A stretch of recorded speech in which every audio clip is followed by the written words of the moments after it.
тема экотуризма, она в целом глобально, она в тренде сейчас, да? Очень актуальная тема для Казахстана. Приложили достаточно очень много усилий. Мы идем, можно даже сказать, впереди планеты вся. Мы страна открытая. Собралась вся красота мира. Китай и многие другие страны берут пример.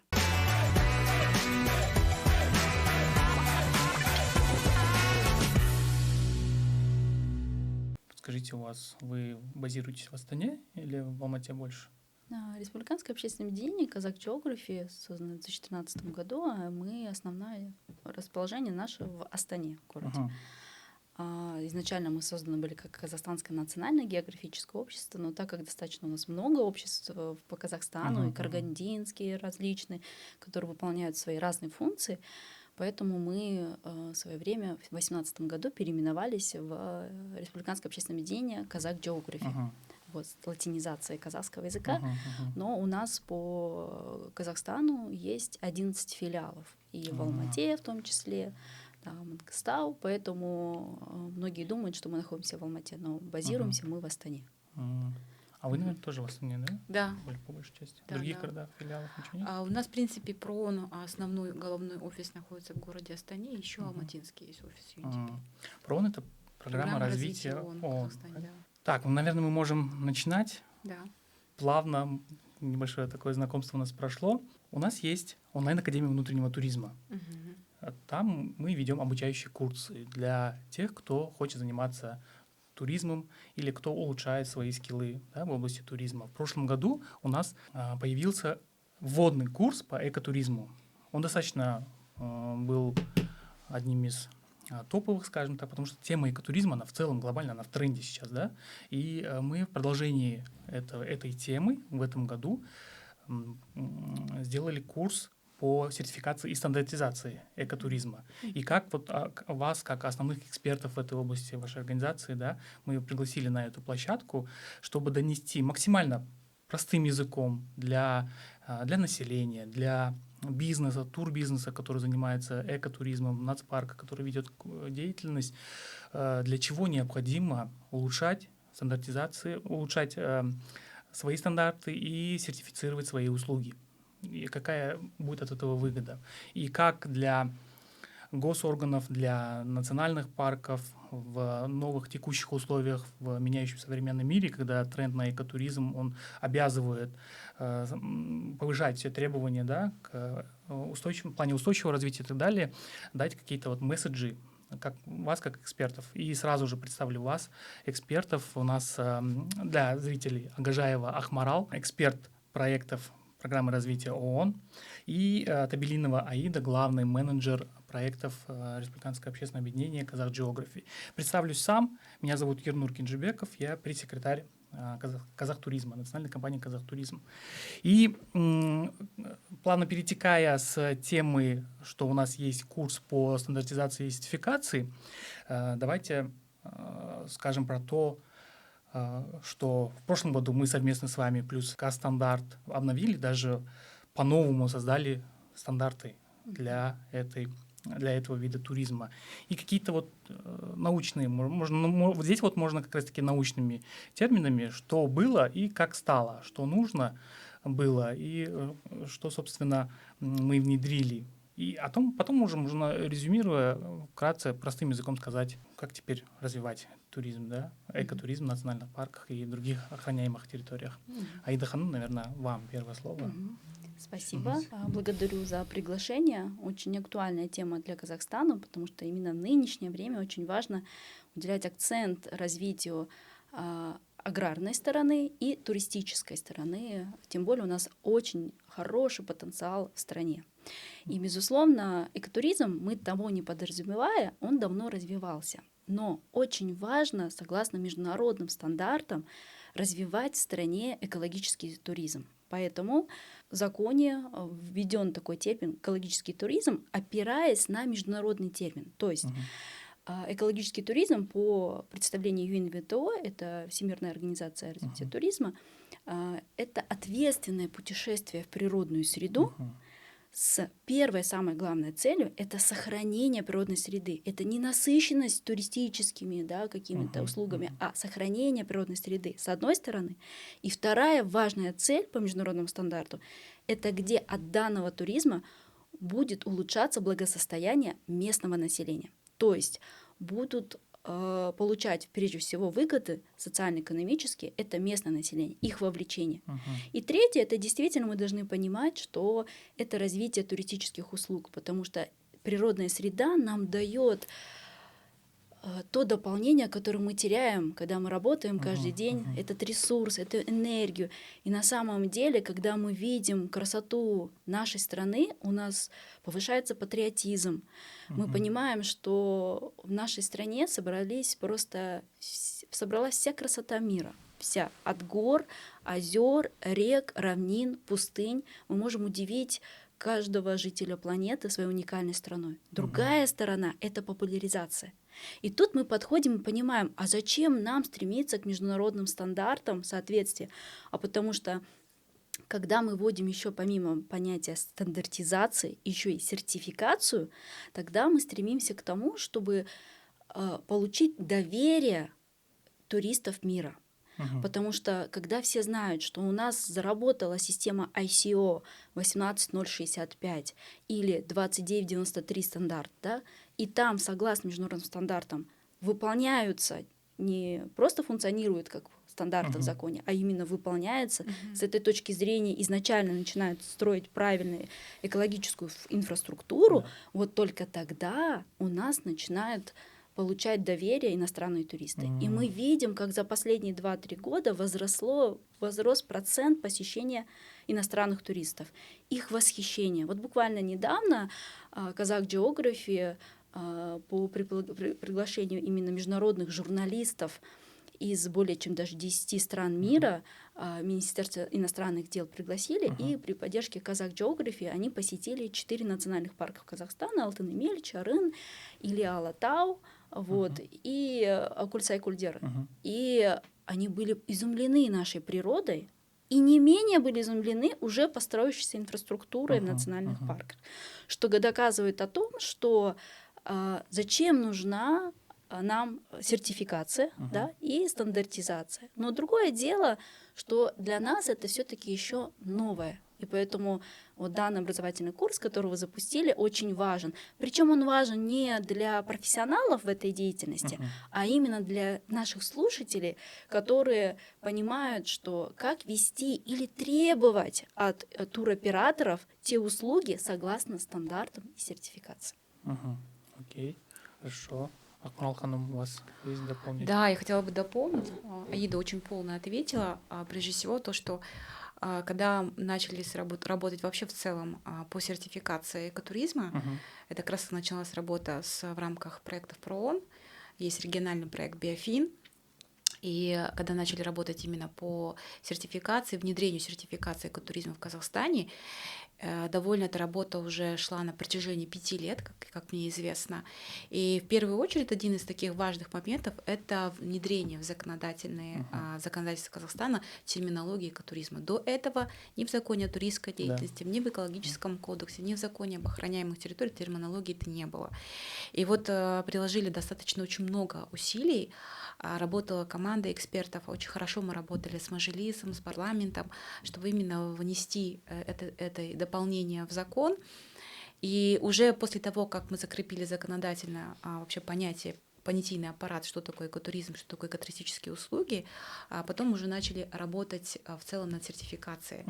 Был изучен международный опыт вообще сертификации в целом, как в мире построена эта система. Затем были привлечены международные эксперты, проведен такой анализ хороший, международные эксперты приезжали сюда, в Казахстан, делились своим опытом, и потом мы уже смотрели, как можно адаптировать этот международный опыт в рамках, в реалиях Казахстана.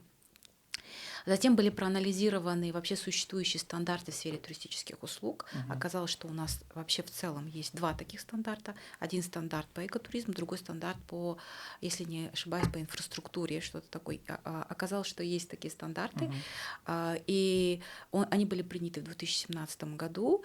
И когда мы начали анализировать, и уже началась работа о том, что нужно эти стандарты дополнять, пересматривать, обновлять, актуализировать. И как была собрана экспертная группа, которая именно собирали все мнения, вообще что нужно, что они видят в стандартах для экотуризма.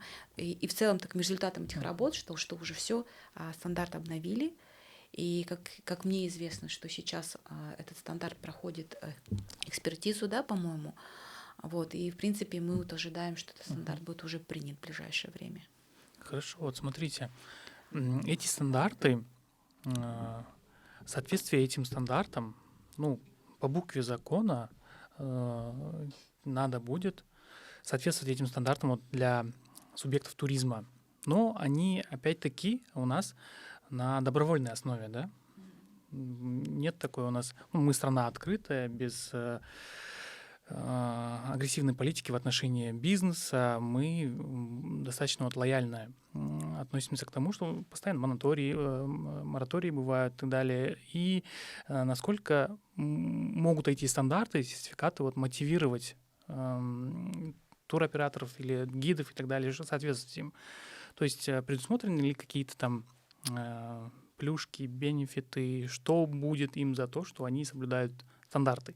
Частично я знаю ответ на этот вопрос с финансовой, возможно, точки зрения, но, может, у вас есть какое-то свое видение в плане, может, в человеческом отношении или в добросовестности ведения бизнеса и так далее.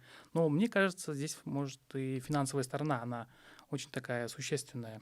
Может, насчет этого поговорим.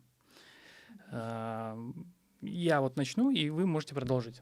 Как мне кажется,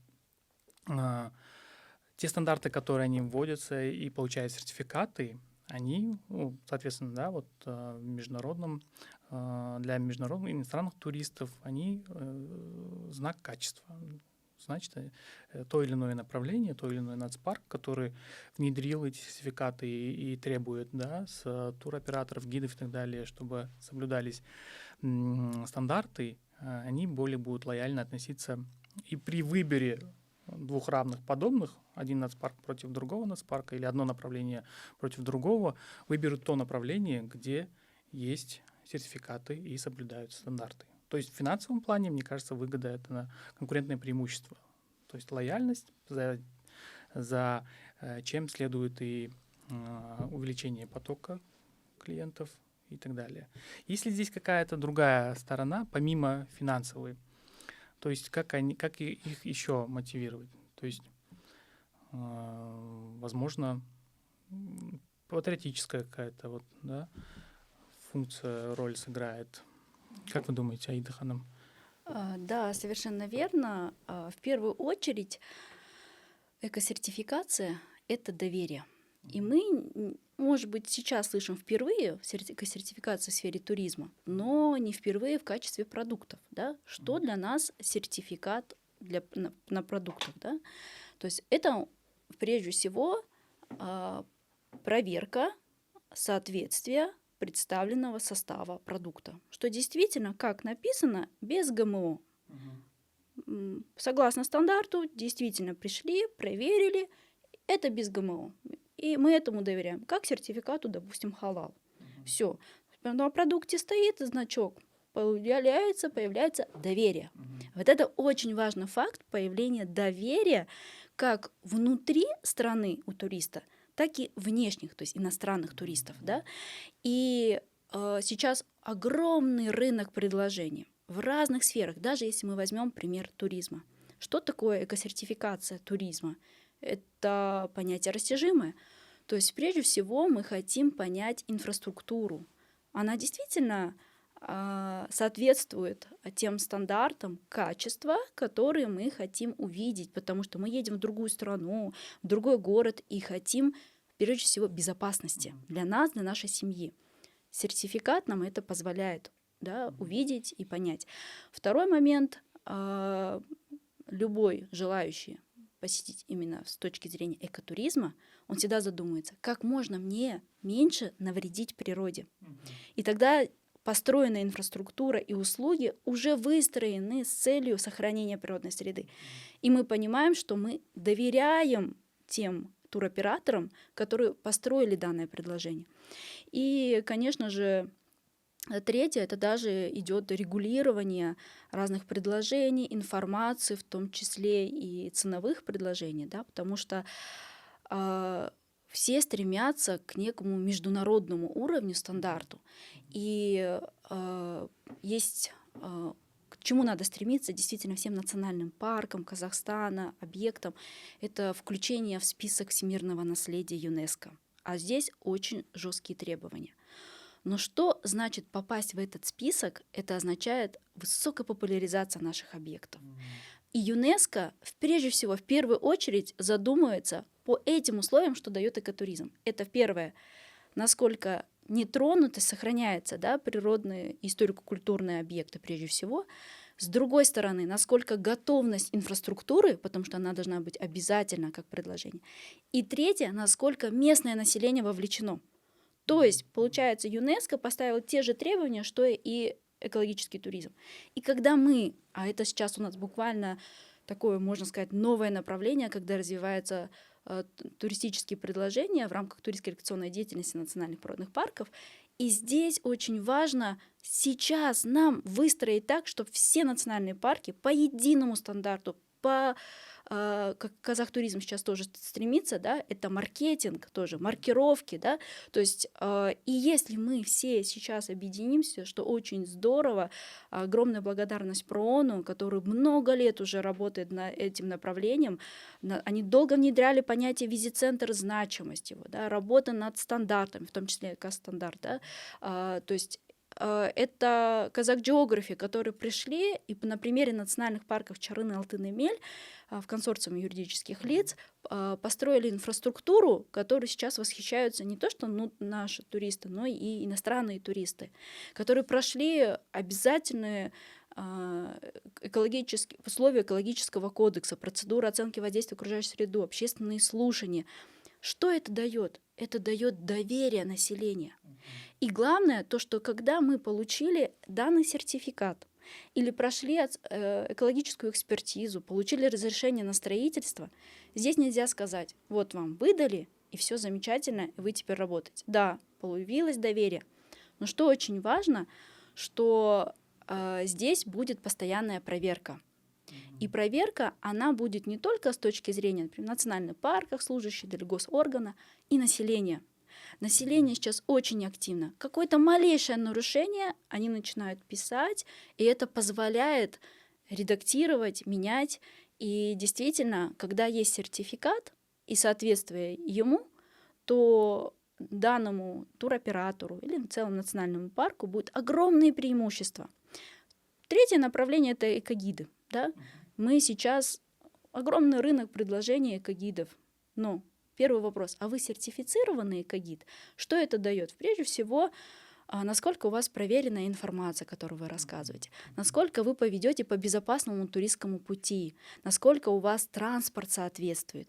И сейчас очень радует, что все задаются вопросом, насколько это экологизировано, да? Насколько данный транспорт как можно меньше приводит к шумовому загрязнению. То есть туристы сами, да, уже требуют, чтобы максимально экологические виды транспорта были и так далее. Да, они начинают жаловаться, почему так много пластика, почему так неправильно отходы. И когда они приезжают от данной красивой вот природной среды окруженной, но если будет малейшее нарушение, они будут недовольны, потому что им очень важно, куда идет сток канализационный, откуда вы берете воду. И это все должно быть как на ладони раскрыто. И когда это, тем более, вот есть у нас знак качества экостандарт, к чему нужно сейчас стремиться, и сертификация всех услуг абсолютно, экогиды, тропы и так далее, маркировки, это позволит, даст узнаваемость как внутри страны, так и на ее внешней арене. Поэтому мы к этому стремимся, и государство, главное, что поддерживает. И то, что вы отметили, да, в 2017 году вышли 2 стандарта, да, ISO 18065, точнее, неправильно. Закон министра о том, что правила проведения туристской рекреационной деятельности в национальных природных парках от закона министра экологии, геологии и природной среды, приказ от 5 марта, о том, что идет в рамках 2 стандартов 18065 и 2993-2017. Они еще сейчас действуют. Да? Они, то, о чем мы говорили, они находятся сейчас на редакции, что очень важно, потому что нельзя все нюансы учесть. Мы развиваемся, и необходимо дополнять, вносить изменения, корректировки. Также они проходят слушания, общественные экспертные слушания. Поэтому будут какие-то дополнения, изменения, ужесточения. И нельзя сейчас так резко внедрить все и сказать, вот давайте мы будем развиваться вот так строго и все. Надо постепенно. Вот мы сейчас к одному готовы, давайте теперь к другим условиям, да. И третье направление, то, о чем вы отметили, важность, да, и мы, наверное, позже поговорим, это вот сохранение биоразнообразия. У нас на данный момент огромное количество особо охраняемых природных территорий, но одно из таких вот направлений внутри ООПТ — это государственные национальные природные парки. И их деятельность, одна из, согласно уставу, главная, конечно же, это сохранение природной среды, историко-культурных объектов. Это важная, да, черта. Но основная часть это является то, что есть у нас функциональная зона экологическая стабилизация и охраняемая. Это 2 функциональные зоны, которые строгого режима контроля. А дальше третья функциональная зона — это туристская рекреационная деятельность. И 4-я — ограниченная хозяйственная деятельность. Вот функция этих 2 зон в том, что нужно развивать туризм. Под это нужно развивать туристскую инфраструктуру. Да? И, следовательно, но это никак не снижает их необходимость сохранения биоразнообразия. И все наши 14 национальных природных парков Казахстана нацелены на, прежде всего, сохранение.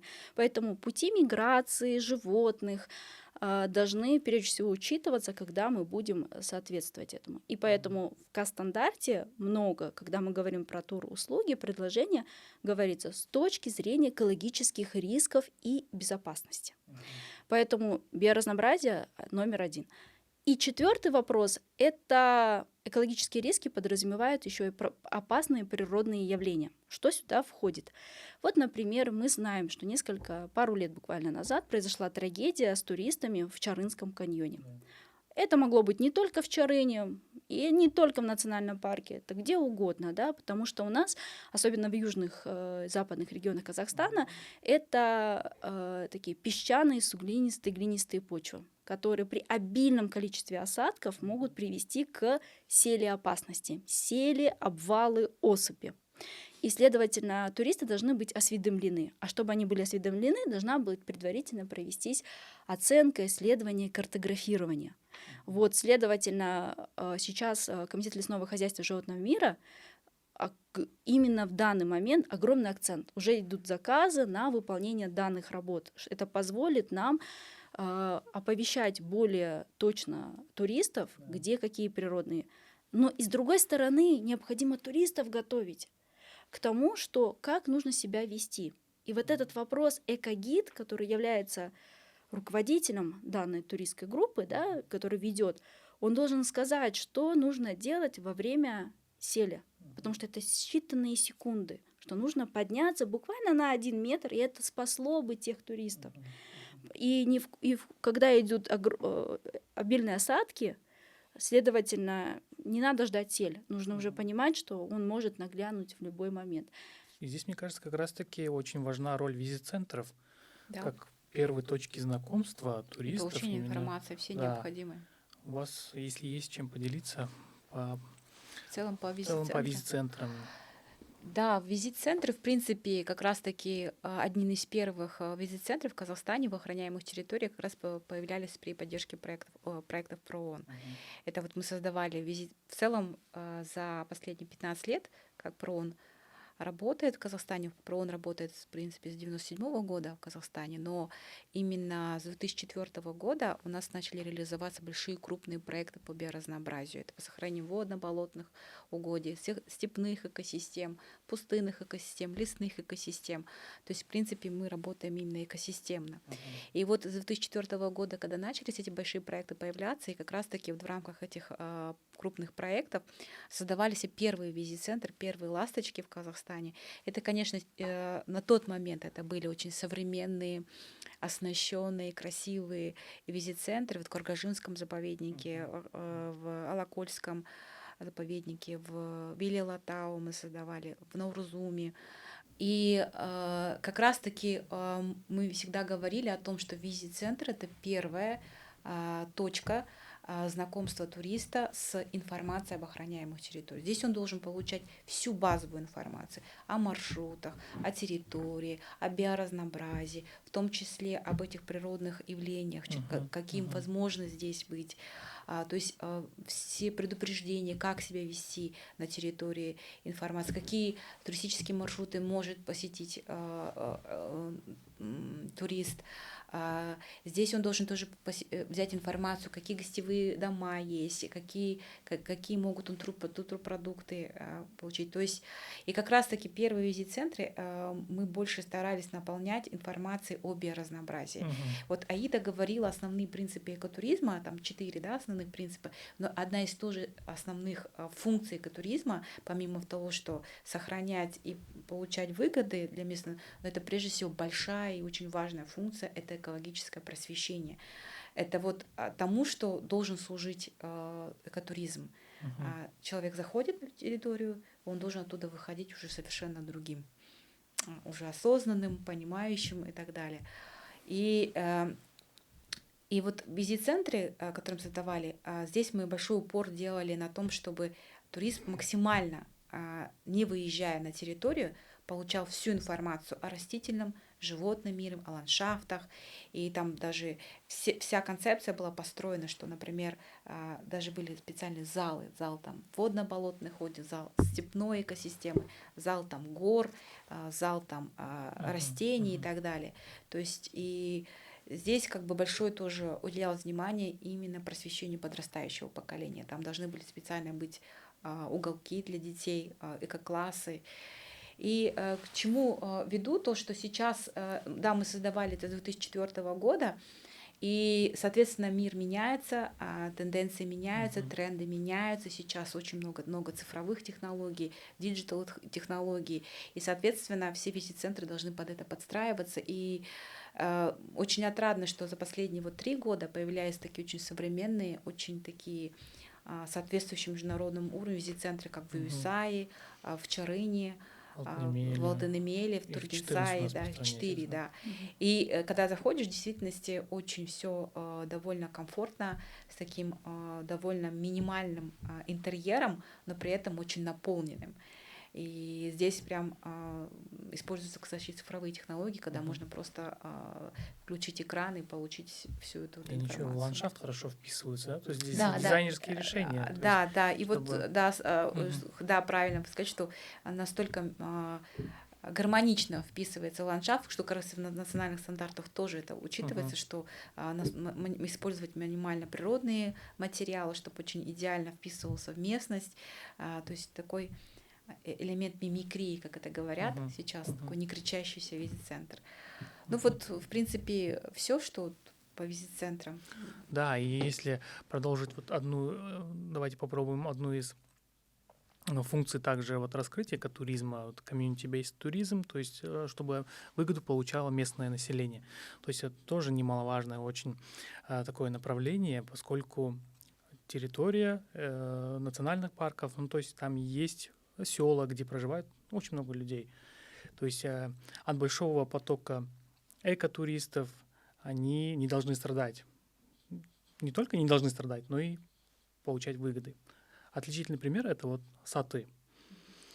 Кульсайские озера, там есть село Саты, где вот местное население на основе community-based туризм скооперировалось и зарабатывает на экотуризме. То есть им уже сейчас насколько я знаю, они уже не едут в большие города, не подрабатывают там извозом и не нанимаются там в низкооплачиваемую работу, а зарабатывают очень хорошие деньги на экотуристах. То есть экотуризм сам по себе, он достаточно, можно сказать, дорогой туризм, потому что маршруты пролегают по таким дорогам, где вот, ну, объективно нельзя, да, строить асфальтированную дорогу. То есть здесь нанимается крупногабаритный транспорт и так далее.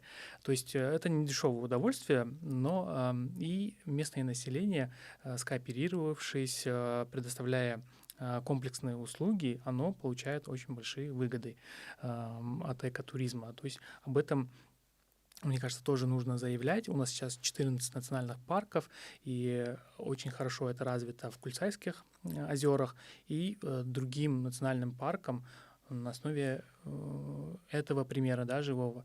Не только национальным паркам, но и заповедным зонам, ну, или приближенным к очень красивым местам, селам, есть над чем задуматься и получать, постараться выгоды, да, получать от этого. И в этом направлении Казахтуризм в прошлых годах и в этом году проводят обучающие тренинги по развитию агротуризма, потому что вот агротуризм очень коррелируется с экотуризмом как составная часть, да, и мы проводим работу вот по повышению информированности местного населения, что они могут получать хорошие бенефиты от агротуризма, от экотуризма и так далее. И в этом плане вот экотуризм, он несет еще такую нагрузку, что он повышает уровень жизни местного населения, чтобы они максимально старались эти места сохранять в чистоте. То есть они помимо нацпарка, помимо государственных органов будут нацелены на то, чтобы здесь создавать условия как для флоры и фауны, потому что они получают с этого выгоды. То есть в этом направлении тоже есть такая хорошая функция у экотуризма. Собственно, мы можем сейчас продолжить точно, какие изменения, если мы можем об этом говорить, что как было и как стало, например, или же каким требованиям нужно соответствовать туроператорам, гидам, какие знания им должны быть овладены, или как национальные парки или инвесторы, которые будут приходить, что они должны соблюдать. Условно, как вы, Аида Ханым, говорили, да, мероприятия, вот АВОС они должны пройти и так далее. Можем ли мы вот нашим слушателям прям расписать месседжи, вот, если вы хотите заниматься экотуризмом в национальных парках, вы должны соблюсти вот это, вот это, вот это. Да. Очень важный вопрос затронули, да, про изменения, внедрение, как мы говорили о том, что как и развитие туризма, так и сертификация, стандартизация не стоят на месте. Будут изменения, новшества, поэтому Казахтуризм и запустил образовательный курс, в рамках которого будет подробно говорить, какие изменения согласно стандарту 2017-2993 выдаст новые. Да? Поэтому, чтобы не повторяться, хотелось бы отметить важные такие постулаты, которые очень важно соблюдать при развитии экотуризма. И также необходимо отметить, зачем нужно такое огромное количество стандартов, подзаконных актов и так далее. Потому что каждый документ несет свою функцию. Если мы говорим про экологический кодекс, если это прописано, то все, мы выполняем строго. Строгий режим, проверка соответствия. Если мы говорим про экостандартизацию, пока она сейчас у нас добровольна. И на самом деле она и должна быть такой, потому что мы сами должны стремиться к тому, чтобы повышать качество, и тем самым мы придем к повышению прибыли за счет получения доверия со стороны туристов. Да? Но в любом случае мы, когда начинаем развивать туристскую инфраструктуру, мы задаемся вопросом, а как любая хозяйственная деятельность на территории Казахстана подлежит экологическому кодексу Республики Казахстан. И он тоже у нас подвелся к изменениям, были дополнения, согласно которым до 2022 года у нас было то, что была обязательно предварительная оценка воздействия на окружающую среду, что очень было важно, потому что сначала лучше предупредить, чем потом уже смотреть уже последствия, да, или платить штрафы. А вторая часть — это уже оценка воздействия на окружающую среду, которая позволяет потом пройти экологическую экспертизу и получить разрешение на строительство. И национальные парки тоже не отменяет данный закон. Что получилось новое, да, у нас в экологическом законодательстве? Теперь предовоз поменялся на понятие скрининг. Что такое скрининг? Это проверка, во-первых, определяет категорию объекта, а во-вторых, подлежит он ОВОСу или нет. ОВОС — оценка воздействия на окружающую среду. И, следовательно, там строго говорится, да, объекты у нас в зависимости от конструкции, какой категории, да, могут 3-й, 4-й категория не подлежит ОВОСу, но в пределах ООПТ, особенно в национальных природных парках, обязательно процедуре оценки воздействия на окружающую среду. Обязательно. Это строго и важно. И, следовательно, когда мы строили инфраструктуру в национальных парках Чарын, Алтын, Эмель, на государственном уровне, в газетах, и мы публиковали о том, что мы проводим ОВОС. А что значит ОВОС? Это обязательно, согласно 97-й статье Экологического кодекса, что общественные слушания, они проходят одновременно в ходе вот экологической экспертизы. То есть подаются документы на экспертизу и одновременно проводится общественное слушание. И здесь очень четко выразилось влияние как местного населения, так в целом заинтересованных лиц, граждан Казахстана, когда каждый может принять участие, задать вопрос, высказаться и повлиять на общее решение. И, следовательно, после того, когда проводится скрининг, определяется категория, проводится оценка воздействия на окружающую среду, общественные слушания, только потом, значит, проходят, значит, экологическую экспертизу, получают разрешение, идут на строительную экспертизу, и, следовательно, мы здесь уже прошли полный контроль и также должны смотреть на экостандарты. То есть как нужно проводить тропы, какие должны быть условия вокруг визит-центра, как визит-центр влияет на окружающую среду. И здесь важна не только природная среда, но и историко-культурные объекты. Почему? Потому что когда мы начинали развивать экологическую инфраструктуру, туристическую в Алтын-Эмеле, национальном природном парке, в рамках функциональных зон туристской рекреационной деятельности, к нам пришла хорошая идея, а давайте пригласим археологическую экспертизу, организацию. Они нам проведут в том числе инвентаризацию историко-культурных объектов. И выяснилось, что там буквально около 10 объектов историко-культурных, которые все знают, выявилось новых 103 объекта. Мы также еще пригласили компанию Рутрум археологическую. 103 объекта — это курганники, которые еще неизведаны, возможно, какой-то клад еще, да, новый там золотой человек, да, какие-то объекты находятся, по которым иногда проходят даже дороги, транспорт периодически. И, следовательно, вот данная оценка нам позволила выявить и немножко сдвинуть объекты. Это ничего страшного, но это в целях сохранения, да. Второй момент. Начали поднимать вопрос по времени миграции куланов в Алтын-Эмель. И выяснилось, что для них самое такое время — это вот там до 11 они идут на водопой и после 5 часов. Следовательно, должен быть контроль в плане развития инфраструктуры, развития даже туристического предложения с учетом этого времени. То есть регулировать поток в зависимости от того, где нельзя появляться в какой-то определенный момент. Или шуметь, потому что действительно шумовое загрязнение очень сильно влияет. И здесь мы пригласили. Очень важно, когда проводят оценку воздействия окружающей среды, опять же, очень важно отмечено, что должна быть сертифицированная, точнее, с лицензией, лицензированная компания. Но помимо лицензии очень важно обращать внимание, эта организация чем занимается. Да, это ТО, но чем они занимаются?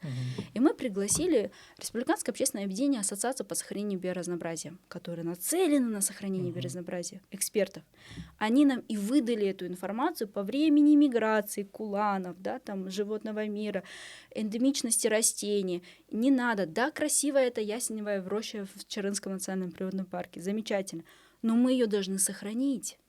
И поэтому никакой инфраструктуры мы здесь строить не будем. Мы ее обошли, потому что это наша зона экологической стабилизации, охраняемая зона. Да? Ну, как объект посещения или смотровая, она видна, да, доступна для туристов? Она доступна при разрешении национального природного парка. То есть нужно заранее получать разрешение, да, с ними согласовывать.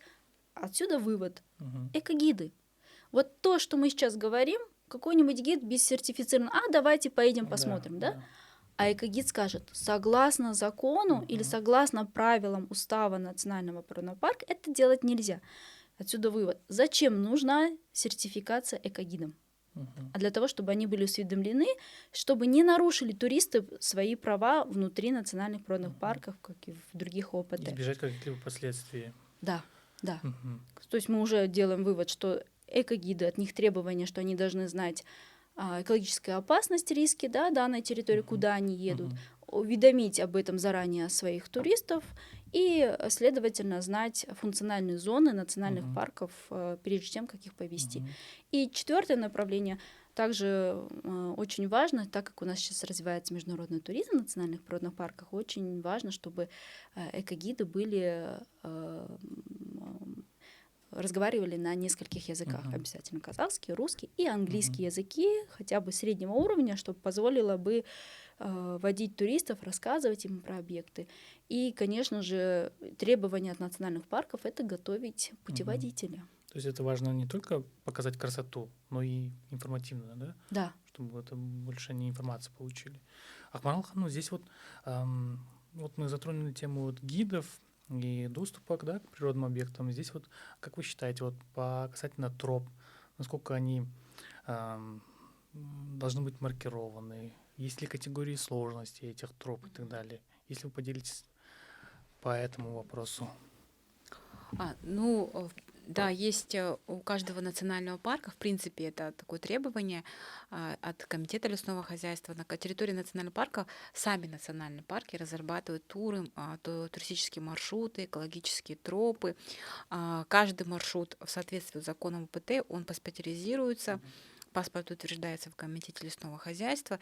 И, в принципе, только по закону туристы, посетители должны посещать только те маршруты, которые паспортизированы и которые утверждены.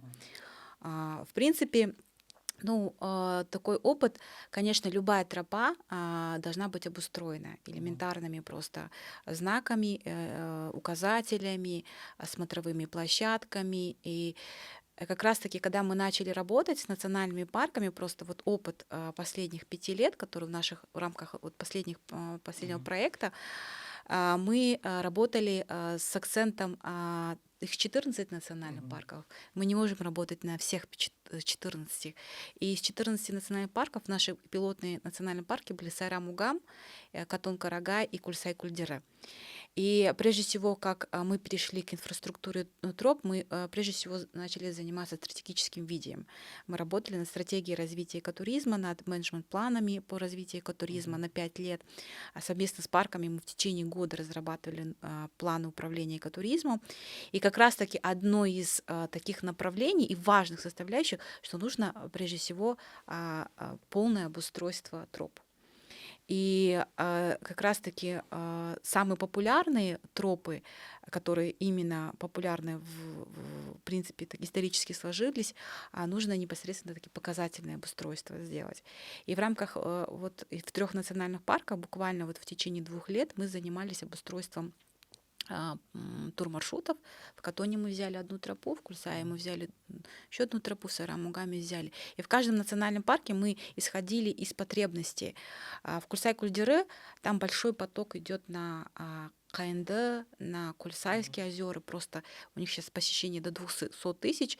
И когда мы работали совместно с национальным парком, мы думали, как этот поток можно отрегулировать и как снизить эту нагрузку. И выяснилось, что из 7 маршрутов самые популярные, вся как бы огромный массовый поток идет только на 3 маршрута.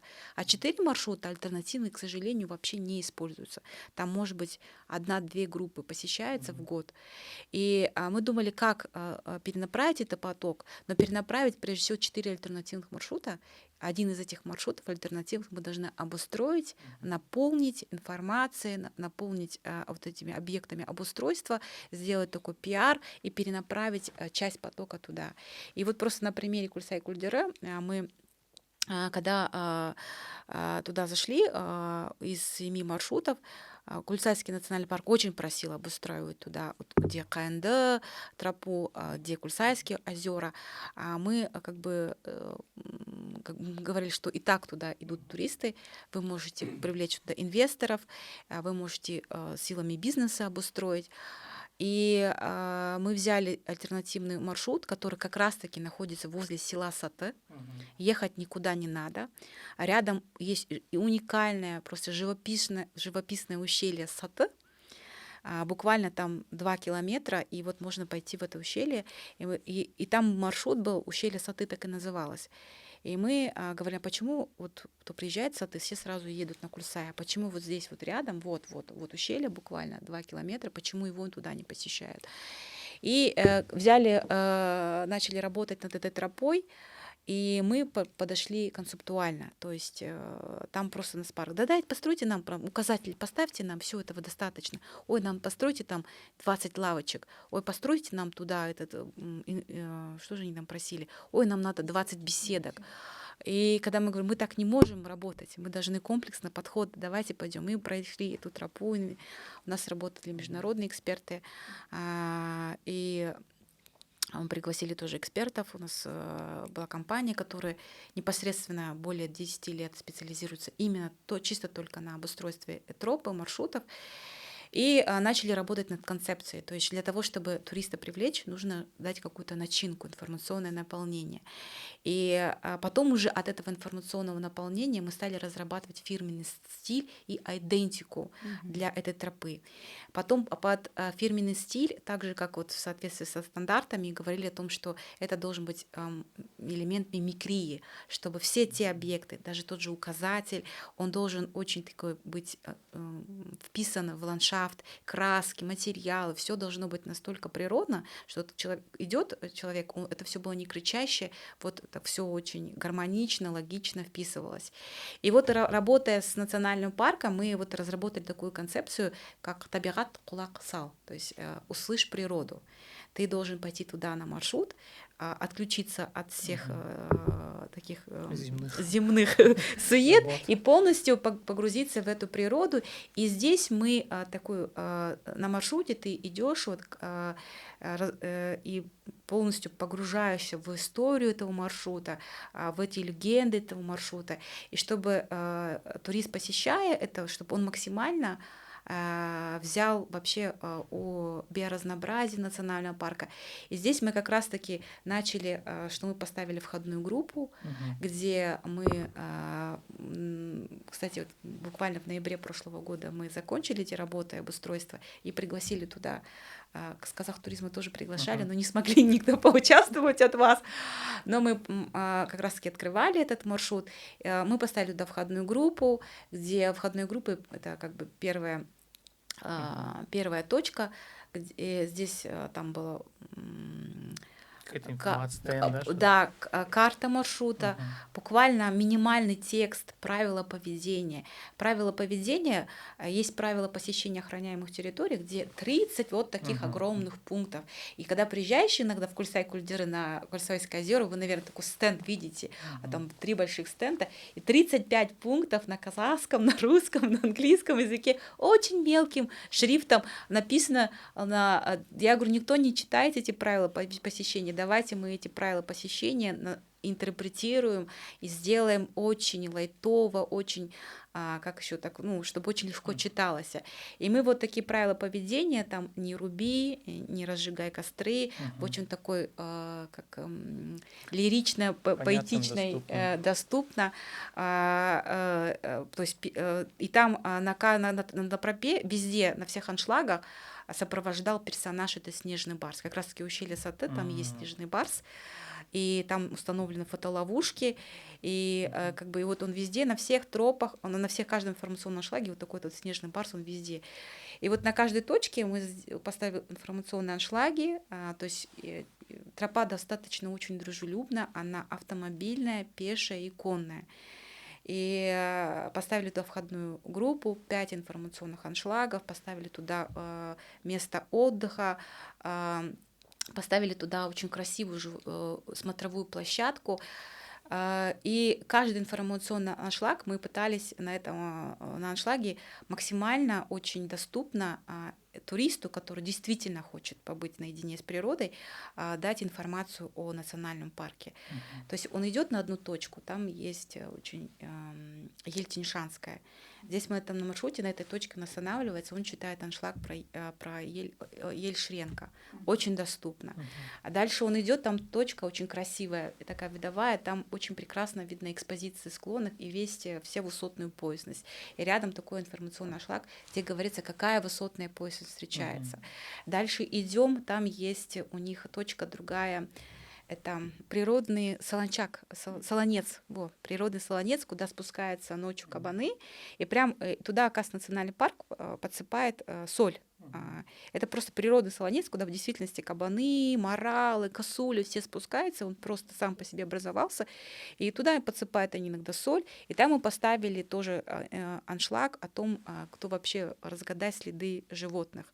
И вот он подходит к аншлагу, там здесь очень интересно в увлекательной форме такой игры, такой, как сказать сейчас, такого очень увлекательно написано, очень интересно, когда может посмотреть следы и посмотреть потом на аншлаге какой-то след. Потом другая точка, там есть легенда о Альмана Ахтасы. То есть мы еще очень хорошо поработали с местными жителями, со старейшинами, которые, оказывается, в ущелье Асаты была женщина Альма, которая в голодные ашарлык годы, она со своими детьми ушла туда, в это ущелье, туда на отдаленное пастбище, и она там пасла скот. И так она в голодные годы, она, оказывается, выжила со своими 5 детей. И там есть точка Алиман Нахтасе, это просто гора. И, такая легенда есть, что эта женщина Алима выходила и белым платком махала, и так она как будто белила Алиман Нахтасе, да. И это, оказывается, в действительности была, мы думали, что это легенда, это в действительности исторический факт. Она там пасла своих коз, и ее праправнуки живут до сих пор в селе Саты. И вот мы такую легенду придумали. То есть мы наполнили полностью объектами, информацией. И сейчас вот этот маршрут мы запустили. Это маршрут очень не для всех. Он не для массового туризма, который просто приезжает поселфиться, там это нет. Это именно тех, да, это для погружения, тех, которые хотят на 1-2 дня просто от толпы туристов отдохнуть и поехать в это ущелье. Я тоже воспользуюсь случаем, кто будет на Курсай-Кульдыр, пожалуйста, посещайте ущелье Саты. Информацию вы можете взять в национальном парке. Они могут вас туда направить, рассказать. И когда мы разрабатывали этот фирменный стиль, мы даже там разработали новый логотип национального парка и вот эту идентику, и мы сказали, вот мы разработали такой у вас показательный маршрут, тот же фирменный стиль вы можете использовать на всех остальных туристических маршрутах. И руководство национального парка нас поддержало, и сейчас они в этом году еще другие аншлаги в таком же стиле, в такой же концепции они делают уже на других маршрутах. То есть к обустройству троп хотел примеру то, что мы немножко по-другому решили подойти. Когда мы начинали вообще работать, очень много экспертов со сферы туризма, гидов, которые непосредственно водят, они нам говорили, нам не нужны ваши птички и зверушки, образно говоря, нам нужны, поставьте нам, поставьте нам, пожалуйста, сюда беседку, нам беседка нужна, нам нужна там урна, нам нужно то, и мы им говорили, пожалуйста, давайте мы немножко отойдем, потому что мы хотим больше сосредоточиться на экологическом образовании, просвещении, на информационном наполнении, и у нас немножко был другой подход. И такой же подход мы применили в Скатон-Карагай, тоже мы выбрали там маршрут, Там в основном весь поток, если знаете, в Катон-Карагай идет на Белуху, Старая Австрийская дорога, да, там озеро Озёво и Рахманский ключ. Это популярные маршруты, куда едут все. Но у них 14 маршрутов. И у них тоже 3 маршрута основные посещаемые, остальные маршруты, к сожалению, не раскручены. Но они не менее живописны и не менее уникальны, чем даже намного лучше есть маршруты. И мы взяли там, когда заезжать, маршрут Орман-Жолдары, лесные дороги. И там совершенно другая была концепция, совершенно другой тип обустройства. И вот тоже такой очень хороший опыт, в Катон-Карагае обустроили Орман-Жолдары, лесные дороги, и там другая была концепция. Здесь мы вообще сосредоточились на то, что максимально это все-таки Катон, это все-таки Алтай, таежный лес. И мы хотели рассказать посетителям вот именно на этом маршруте вообще, что дает лес. Что лес это не только деревья, это живой организм со своими обитателями, со своими законами, со своими правилами. И если ты туда заходишь в лес, ты должен эти правила соблюдать, потому что ты человек, ты не выше природы, а ты ее часть. И лес тебе может очень многому научить. И он такой, знаете, больше философский получился, такой именно характерен Алтаю, потому что ты идешь, именно Алтай же, он всегда же нацеливает эта природа больше на осознание себя, как бы внутрь себя заглядеть. Поэтому мы и тоже философски подошли.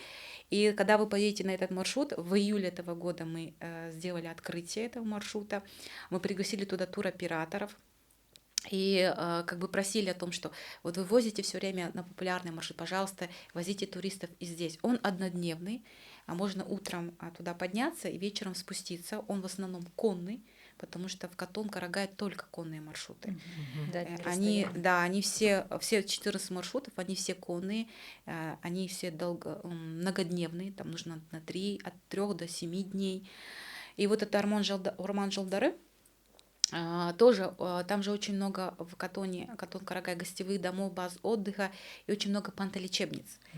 И тоже был ориентиром то, что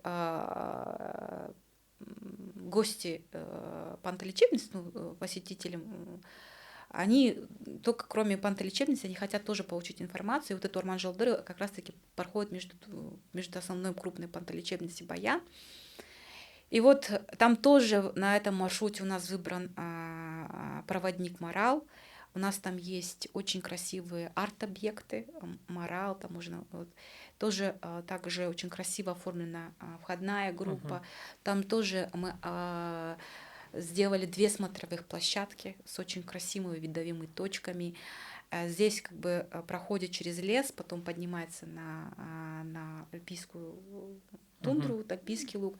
И здесь тоже на каждом маршруте, каждая точка остановки мы везде как бы старались максимально очень комфортно, очень доступно туристам в информационных аншлагах пояснить.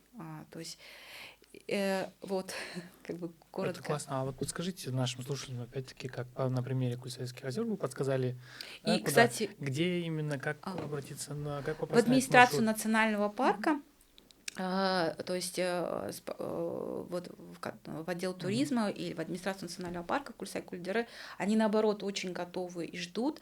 И буквально вот тоже мы разговаривали, как посещают маршрут. Они говорят, да, посещают, но опять-таки не так, как бы хотелось бы, и опять-таки и те группы, которые хотят остаться. Там, кстати, есть в Катон-Карагае село Большой Нарын, Үлкен-Нарын. Вот там открылся визит-центр, туристско-информационный, очень классный. да, очень современный. Мы тоже посещали туда.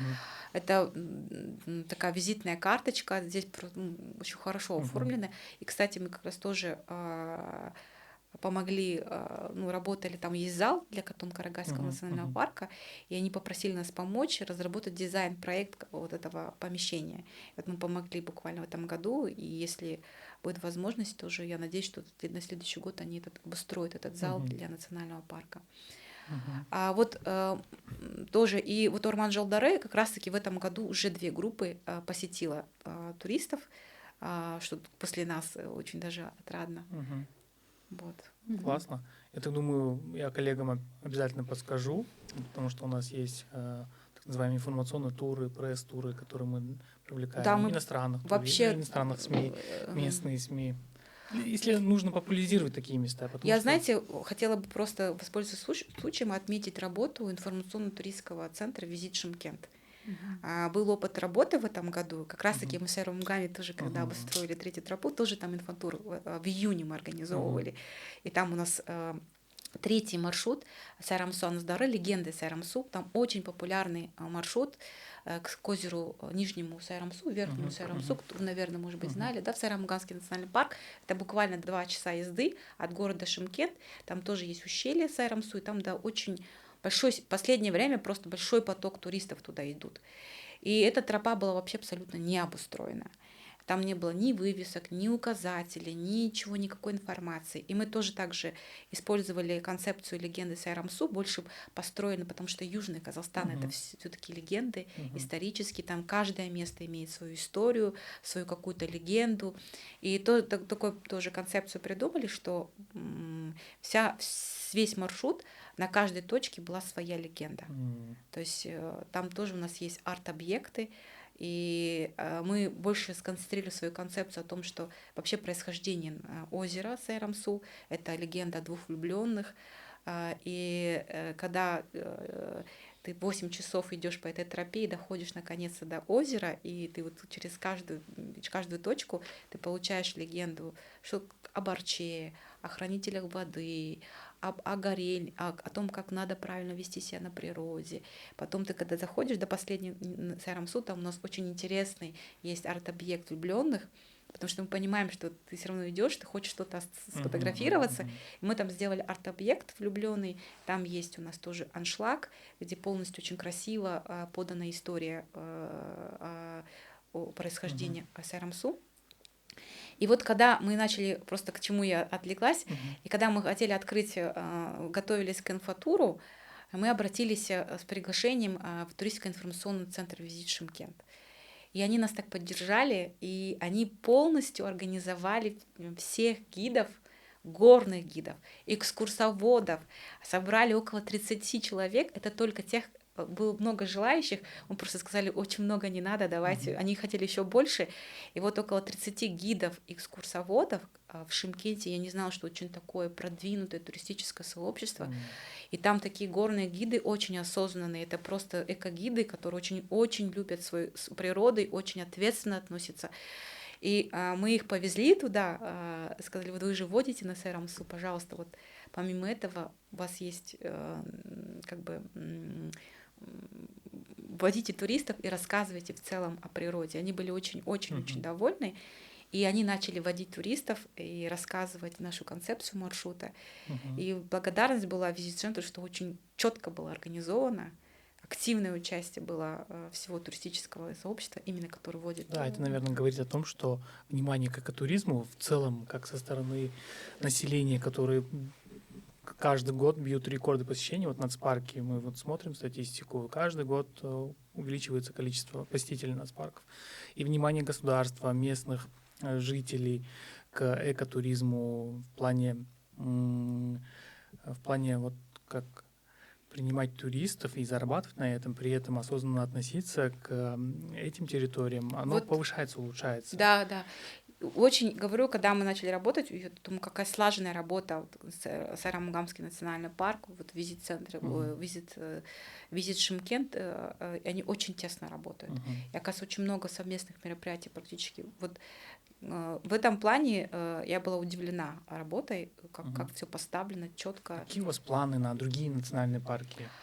Да, у нас, у нас же как проект в ПРООН всегда работает, мы не можем охватить весь Казахстан, у нас такой всегда подход пилотный, то есть у нас всегда выбирается какой-то определенный регион, где мы концентрируем и реализуем определенные проекты. Вот проект, который у нас сейчас реализуется, он 5-летний, это при поддержке Глобального экологического фонда, как раз в следующем году у нас он завершается.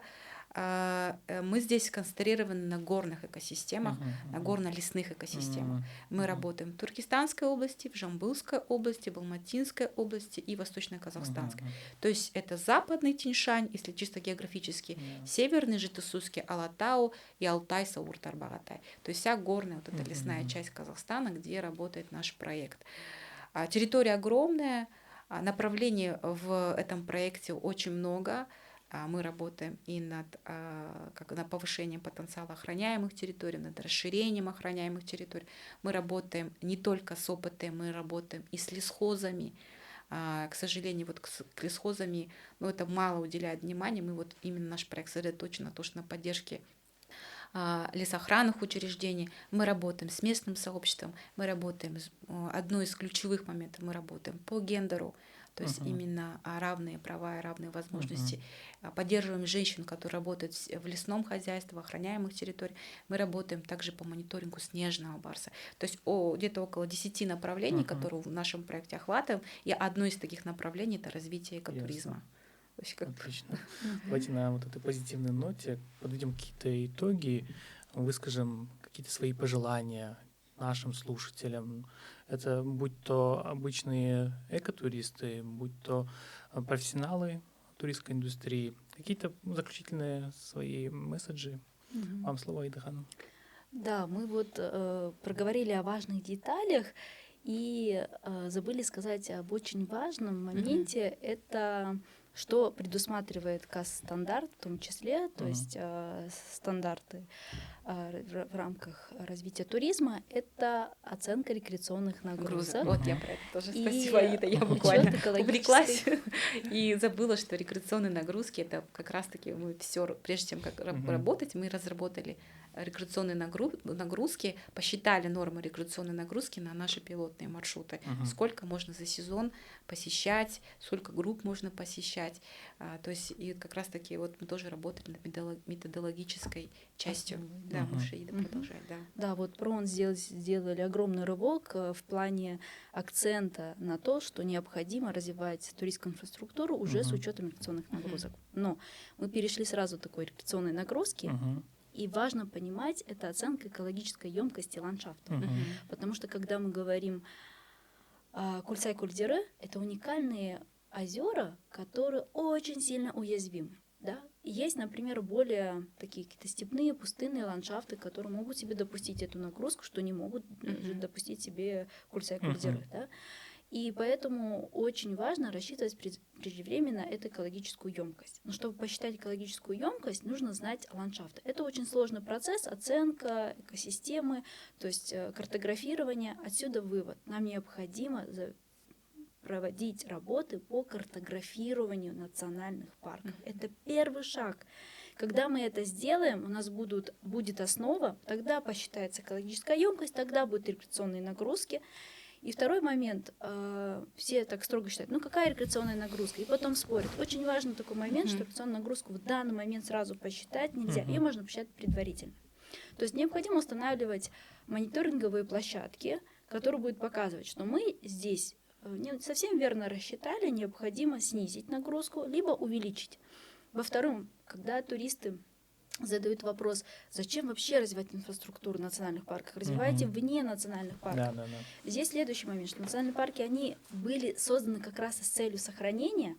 И если, допустим, тот же Чарынский каньон, это огромная территория, не создался бы национальный природный парк, он бы давным-давно бы разрушился. Поэтому национальный парк, он прежде всего охраняет и допускает в рамках своей функциональной зоны туристическую деятельность. Но так как там будет максимальный поток туристов, данная инфраструктура позволяет увеличить рекреационную нагрузку, допустимость, устойчивость.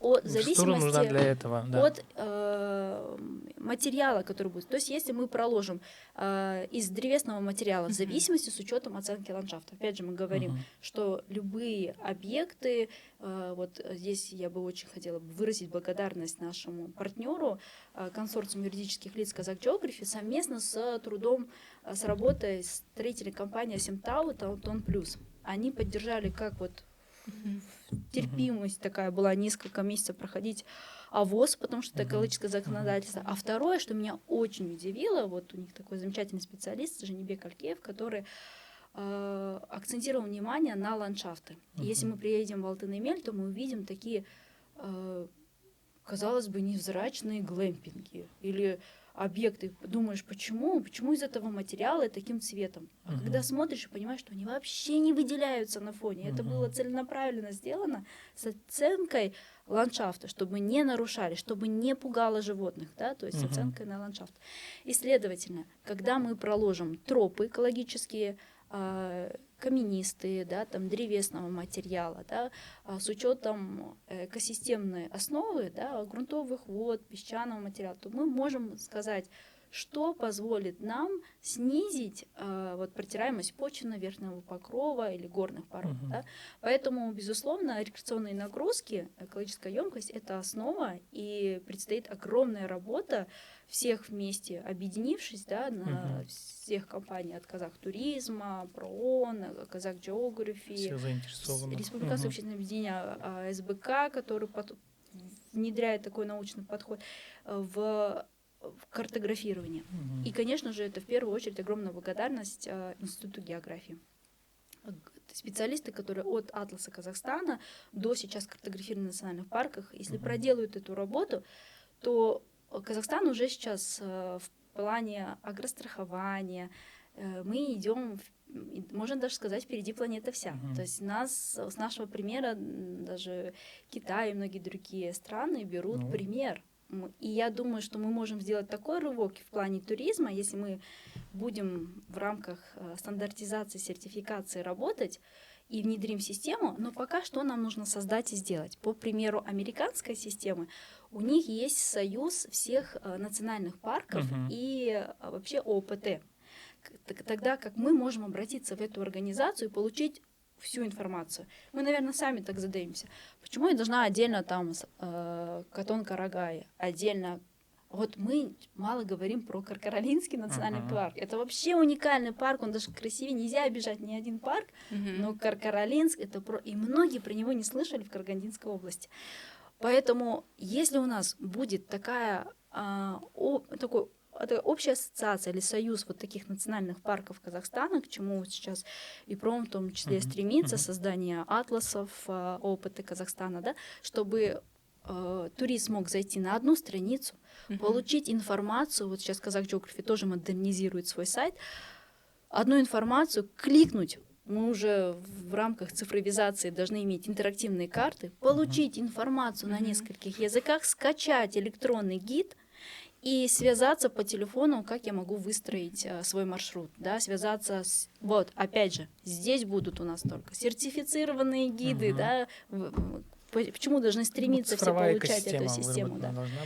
И когда мы это все настроим, то у нас увеличится поток туристов, довольных туристов, мы получим огромную такую известность и ЮНЕСКО, как природного, так и историко-культурного наследия, с большим таким наслаждением будет нам выдавать предложения не только по национальным паркам, а по такому новому направлению, как геопарки, к чему нам нужно тоже сейчас стремиться, чтобы разгрузить наши национальные природные парки. Поэтому это одно направление. И второе, вот то, что хотела дополнить по маркировкам, да, маркетингу, что экологический туризм, он, даже если стандарт почитать, там говорится о том, что это не только в природную среду, мы наслаждаемся природой, здесь и археология, и научно-исследовательские исследования, и сельское агротуризм. И сейчас у нас такое направление активно развивается, как гастротуризм, этнотуризм. Да? Поэтому мы сейчас хотим во всех национальных парках внедрять этноаулы, этнотуризм. Я недавно посетила Мангостау, приглашали как раз международных экспертов ЮНЕСКО, и мы посетили Визит Актау, визит-центр. Замечательный, уникальный, недалеко от Каспийского моря. Поэтому если мы сейчас будем именно по этому направлению развиваться, внедрять, активно дополнять и развивать стандарты казахстанские в рамках международных стандартов, то мы получим популяризацию на международной арене среди наших туристов. Отлично. И маркетинг, кстати, что дает очень важно. в Каркаринском, например, мне не хватало в национальном парке, это маркировка туристских троп. Она нужна, во-первых, для узнаваемости, для поиска, указатели навигационные, и там же прикрепляют QR, потому что не всегда я иду с гидом. Конечно. Можно сфотографировать и получить достаточную информацию или связаться. И сейчас очень важно, так как у нас Казахстан большая страна, один национальный парк — это практически Алтен-Емель, это целая Франция, да, то здесь нам необходимо понимать, что безопасность прежде всего. Необходимо чипирование, специальные браслетики для наших туристов, которые могут быстро вызвать скорую помощь на высотной поясности. Я напомню, есть система, разработанная нашим Министерством цифровизации, ЭВАК, совместно с партнерами. Мы эту систему вот сейчас как раз-таки активно предлагаем Минэкологии, нацпаркам внедрить систему ЭВАК. Это такой трекер, который дает сигнал СОС.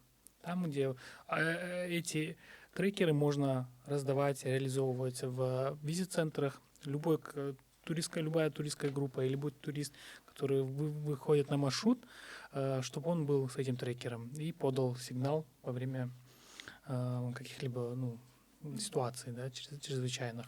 То есть безопасность, опять-таки, да, именно в национальных парках, где есть ситуации, которые могут возникнуть из-за природных или особенностей ландшафта. Вот такие меры безопасности, они очень нужны. Я с этим согласен. И еще очень важно, что вот хотелось бы дополнить для наших, прежде всего, одни из слушателей, которые получают именно от образовательной платформы знания, это то, что также хотелось бы выделить ПРООН, которые долгое время пробивали эту систему и пробили. В рамках замечательного нашего ученого Талгат Сеитович работал в ПРООНе. Это менеджмент-планы, планы управления национальных парков. Я сейчас о всех особо охраняемых территорий, не только ГНПП. В закон даже удалось внедрить, что финансирование будет идти в рамках плана управления, который имеет сначала научно-физико-географическое, социально-экономические условия не только вот парка, а близлежащих регионов в целом, да, вот всего региона, как парк вписывается и дает, что он дает этому региону, и что регион дает парку, да, с одной стороны. Дальше экономическая, финансовая часть расписывается, и третья там часть уже почему называется план управления? Предложение на 5 лет. Как поэтапно, стратегически будет развиваться парк.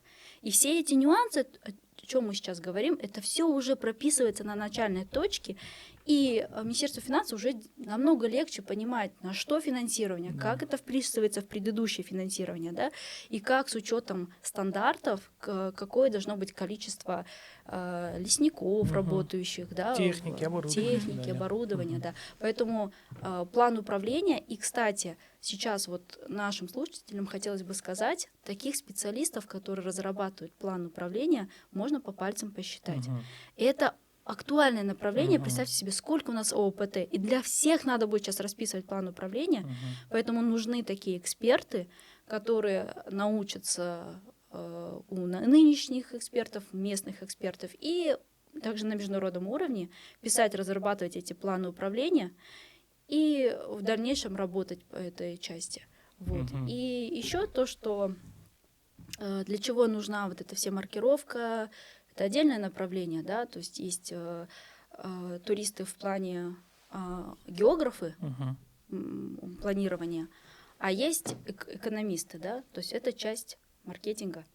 И нам нужно такие лейблы, да, разработать, то есть такие эмблемы, такие маркеры, такую туристскую продукцию, которая будет узнаваема во всем мире. А она у нас есть. Уникальность нашей страны просто не перечесть. Это, да, очень коррелирует с тем, что вот необходимо создавать туристский бренд. У нас недавно вот проводился большой форум с участием премьер-министра, международных экспертов. Там как раз-таки поднимали тему эту. То есть многое в маркетинге Казахстана зависит от туристского бренда. То есть вот на чем базироваться и на чем выстраивать, да, маркетинг, это для этого нужен туристский бренд. И вот в ближайшее время этот туристский бренд должен быть принят, и от него уже как зонтично по всем другим направлениям это можно проецировать. Есть ли еще что добавить или благодарности какие-то? Я просто хотела дополнить, если есть еще время по Да, менеджмент-планированию. пожалуйста. Это мы так немножко упустили, да? Мгм. Это основа и основ. Мгм. А вообще, когда мы начали вообще работать, в 2006 году в закон об охраняемых территориях внедрили менеджмент планирования, и все охраняемые территории начали разрабатывать эти планы управления. Как раз таки вот это при поддержке ПРООН было.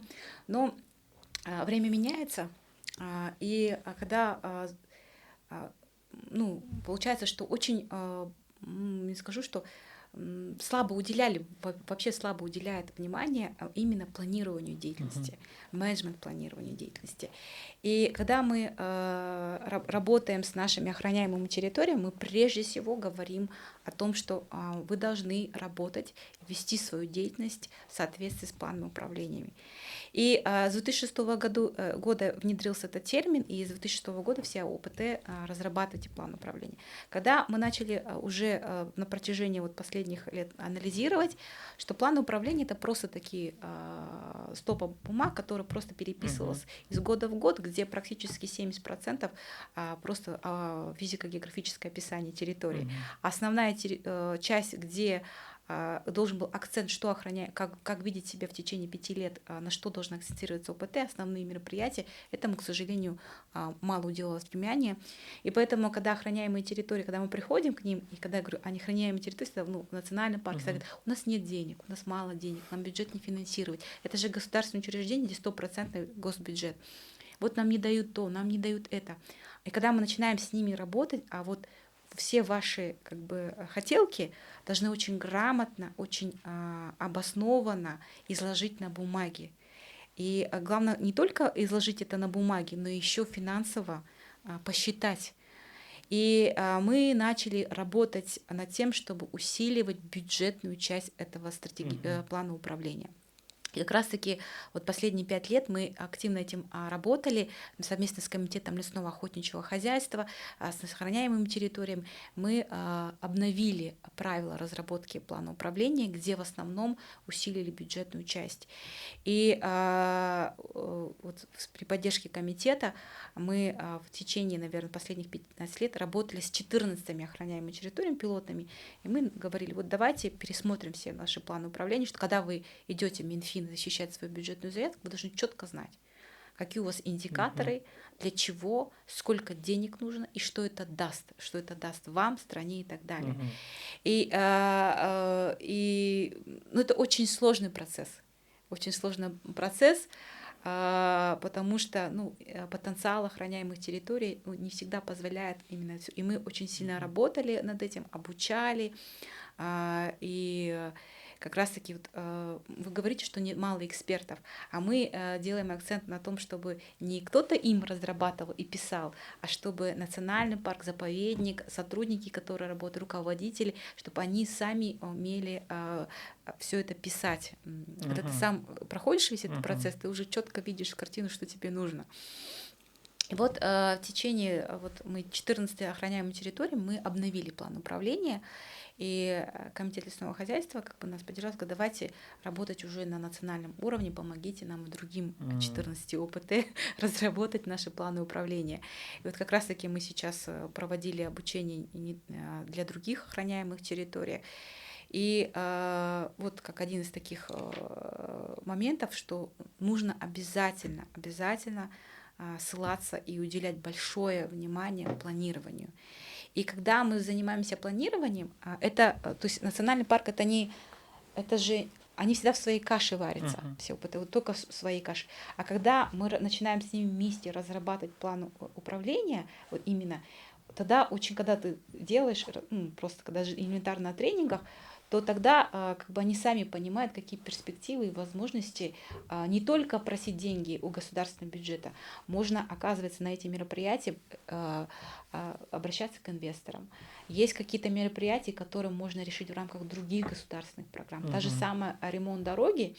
Я просто на примере Катун-Карагайского национального парка, когда мы разрабатывали план управления, там ряд мероприятий и ряд важных для национального парка именно мероприятий, оказывается, можно было реализовать в рамках других государственных программ.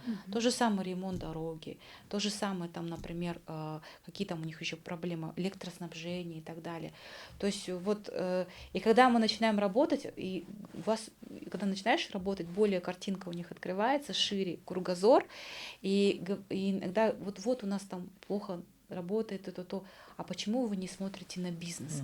Здесь же можно и привлечь бизнес. То же самое местное население.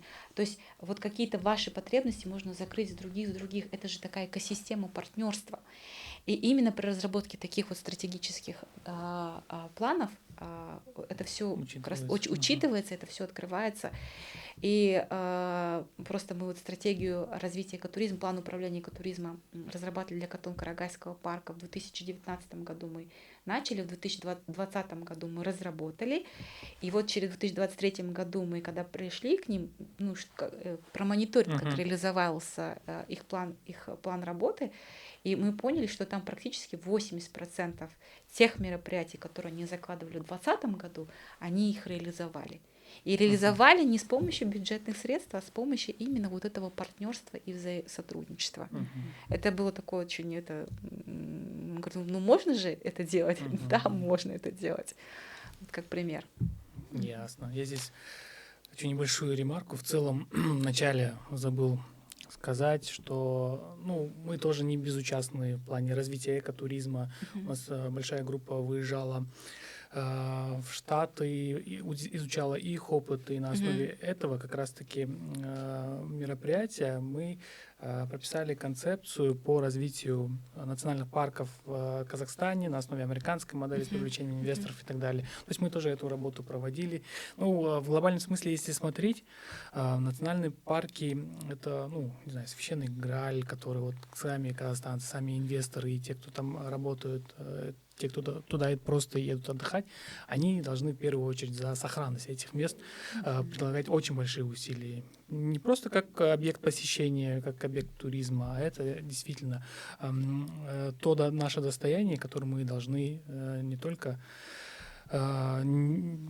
стараться не навредить, но и постараться улучшить, то есть и оставить нашим следующим поколениям и так далее.